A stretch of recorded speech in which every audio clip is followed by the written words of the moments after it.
Good morning, all, or good afternoon, whatever time you're watching this podcast. It's great to see you all. I've got a great guest speaker with this podcast today, and his name is Leon Stensholm, and he's up on the sunny coast, and I'm on the Gold Coast, and we're not here on a rainy day. So, but there's plenty of sunshine coming from Leon, so that's all good. Leon, look, congratulations on the book, and thank you very much for joining me today. I just wanted to ask you straight up. Tell me a little bit about the book that you've released. Yeah, thanks, Tony. Thanks for having me on. I really do appreciate it, mate. And look, man, I wrote this book by mistake, to be very honest. I was never meant to be an author. It was something that was thrown to me because I have this really crazy story, like everyone does.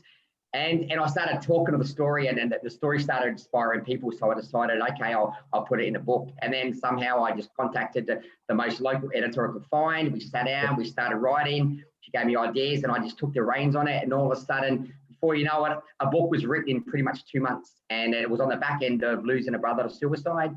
And then I actually lost a client to suicide, a very close client. And then within a couple of days later, I lost another client and another couple of mates after that, all within a very short period of time. Yet I managed to build my business on the back end of all this. And for some reason, my life sort of skyrocketed after all this adversity. So I wrote the book to pretty much educate people to how to overcome adversity and all the tools and that I had learned to sort of move forward. So boy, do we need that. Yeah, look, definitely, mate. So I didn't see it in the story too much. I sort of touched on what happened, but I sort of got straight out of it because I thought it was more interesting to be very proactive and get to the nitty gritty about, all right, straight to the point. How can I give people tools right this second to move forward from adversity? My book, which is called The Answer Is You, centers on self-responsibility, and that's exactly what you've done. And the whole point of life, I think, is to experience. And if you experience one thing without adversity all your life, you're not experiencing much at all. When things of catalyst change come through, you whether they be good or bad, give you more experience, don't they? I mean, so you wrote the book in order to your late brother, or to educate people more, or a bit of both? How was it?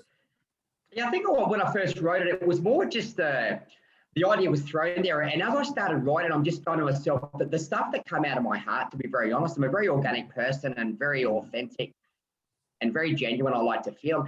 And I just started writing, and I didn't know why the purpose of writing the book was unknown, to be very super honest. But as sort of a couple of weeks passed, I started going, wow, man, I've got all this education in my head that no one's ever asked me these questions, because the editor was kind of asking me crazy questions, and I'd go off and write 5-6 pages. And I started thinking, actually, this is starting to come together. Now I know the purpose of this book. It's to educate and to just have people feeling moved, touched, inspired, motivated, understanding there is faith and hope on the other side of adversity. And all these things started, coming clearly to me. And it was on the back of, the idea clearly was a testimonial for my brother, and it was cool for the family.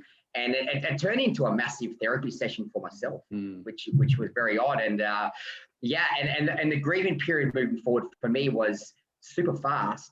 And I've just realized that, there's all these cool little things that I've learned that have allowed me to move forward. Now, you can add obviously why they're traumatic. I've also had, 4 knee reconstructions and 2 broken ankles, and now I've got a shoulder reconstruction. Yet I'm the happiest guy walking around. I'm stoked. In 6 months I'm going to have a brand new shoulder.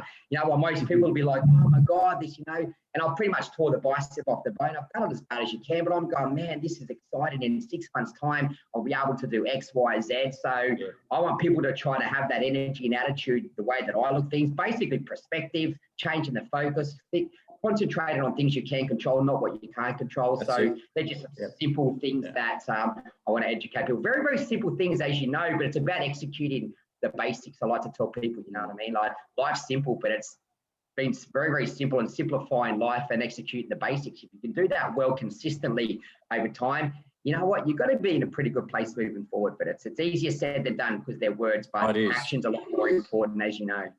Yeah, that's right. I mean, I think you're doing a great job, and not only with the book, but you're also a coach and a mentor, and an author, of course. But so you've got clients that you're talking to all the time. You're bringing them through not only in the gymnasium that you run and the training sessions and the personal training, etc., but also in a mental and emotional way. I mean, what's the feedback you're getting from your clients? Yeah, it's crazy, you know, and this is the thing that I learned, that I pride myself. My goal 4 years ago was to have the strongest mindset in the country. Seems like a very far cry. I read that. But what I learned was I built a gym here. I spent a couple of $100,000 out of my back pocket to build a gym here. It's only one-on-one. There's no membership here. So my clients, when they come in, they have this whole place to themselves. So then I went on to study counselling. So to add to just have a bit of recognition on top of the experience I've learned working with suicidal people. So 95% of people I encounter obviously have super high anxiety, are highly suicidal, and have mental illness. So my job is to not just obviously train them. That's a very, very ends to a means. But I've always had this knack to get into someone's mind, get that faith and hope instilled back into them, get that belief, that confidence, self-belief that they didn't have, build them up to a point where they're stable. And then, you know, next minute, you know, they end up on stage, and next minute they end up Olympic champions, Australian champions. It's really a fascinating story. And I've never advertised, I've never put anything out there, and I'm basically booked out 6 months in advance all the time. That is my problem, Tony, is that it's only me. So the feedback, you know, to answer your question is, it's very humbling. That's all I can say. Fantastic. Isn't it marvellous how we all know that mental and emotional connections are very strong? How amazing it is when you're physically strong and you're physically fit, how that impacts on your mental and emotional side of things as well. It's quite amazing that it's all one network, isn't it? Tony, you just, absolutely, you know, to a T, my friend. It's something that it's like having the alphabet without M. It doesn't go. You've got to do your nutrition the best you can. You've got to do some form of exercise. I'm not saying that you have to be in a gym, some sort of, you know, and whether you're religious, whether it's prayer, you know, your self-care, your gratitude. You can't just go, I'm doing gratitude, why aren't I getting better? You know, look, you know, you've got to move as well, and you've got to, you know, you structure your day. You need some stability. All these little things. You need to find hobbies, goals. You need to find a direction towards your purpose. So all these little things, a goal within a goal. So that's the biggest thing. So people have to have a reason to get out of bed every day, and most people, as you know, probably don't. And a lot of the time, it's not their own doing. It's that mindset of theirs so cloudy up there. They just can't obviously think effectively. So that is where me just, again, being patient. I've got all the patience in the world, and I have to be in my position. So just working with them week by week, understand that, you know, to build a physique takes time, to build a mindset takes time. So to overcome depressed mindset, I'll say depressed mindset or anxiety, it's just the muscle up here that we need to train and retrain. We weren't born like that. Most people weren't. So we can unwire it. You know, a computer, when you buy a computer, it's blank.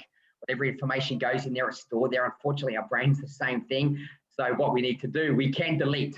It's just going to take a little bit of time, as you know. So it's the mindset for me is everything, whether it's relationships, business. You know, want a great business, I tell people, work on your mindset. Education will come, knowledge will come. The better you feel, you're going to go want to further studies or further educate or whatever it might be automatically anyway, because you're going to be more energized. That's why I don't sleep, because I have too much stuff going on, as you can probably tell. But life's good. I can't complain. But the more I help people, the more I get energized myself.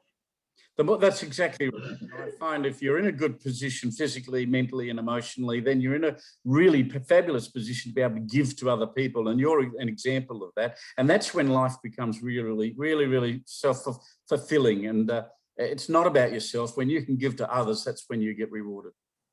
Oh, look, I would just, like, whatever you just said, Dan, put that on a bit of paper, mate, and go hand that to everyone you come across. Because Tony, that is life to a T. And you know what? And I'm here, and you know, I'm a Christian guy, and I just go, you know what? I'm not here for me. It's got nothing to. Life's not about me. I'm just the body that's been used to be able to, what's in my heart, deliver it to people. And that's it. When your focus is everyone else, yeah, you can only do that if you've got something to give, though. As you know, you're going to leave yourself a little bit shy. So, but I walk around, mate, buzzing every day, and you know what? All I'm trying to do is give my energy to people, because I have to give it. You know, I have something to give. So. And what's the whole future hold for you, Leon? Where are you going? I mean, everything's perfect at the moment because you're making it that way. You've taken responsibility for your life, but where are you going to go? It's crazy. The next 6 months is going to be ridiculous. So obviously we've got a big book launch. I'm relaunching my book. It's How You Think, probably in around 5 weeks from now. All right. Ocean actually has. Yes, definitely, for sure, Tony. Thanks. And we've actually got another book I've already written. It's actually a mindfulness journey, journal, a 30 or 60-day journal. So that's actually sitting with Ocean ready to go, but that'll be launched obviously after this launch here. So we've got that. So I've been writing on, I wrote that all through COVID. So that's a whole nother level for mindset. So that's sitting there. And I actually just finished a documentary the last 16 weeks documenting my whole show to my right to stage. I just finished a bodybuilding show, but I'm talking about the mindset. It's not just what's going on in this bodybuilding show. It's all about the mindset, sport, athletes, and adversities, how to overcome things like this. I had one of my closest mates and clients pass away, just before my shows. So there's so much stuff in it. So that's in editing. So I've already spoken to the local cinema up here, Birch and Carroll. So that'll be released also at the end of the year. So there's some crazy stuff going on. It's just it's a ridiculous ride, and I'm just thinking, what now? What next? So but I'll just hold off. There's too many projects going at once. But these are all happened in the last probably 2 to 3 years, just because that mindset is so powerful that your productivity during the day is incredible. And sort of just to finish on, so I don't hold you up too long, is that a lot of people tell me, Leon, I haven't got the time to invest into myself. And I say, well, that's why you haven't got time.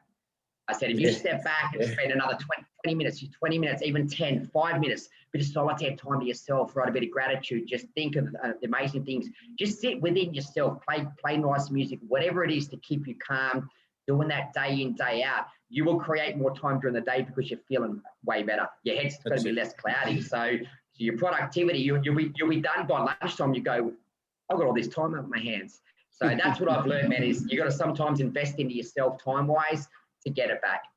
Yeah, no, you're absolutely right. You're talking about mindfulness, and that's one of my key words. So, Leon, good luck to you, mate. I hope your shoulder's all right. Look after yourself and let me know about that launch. I'd love to attend or at least be involved. Good luck, mate. Awesome. Thanks so much, Tony. Really appreciate it, buddy. Cheers.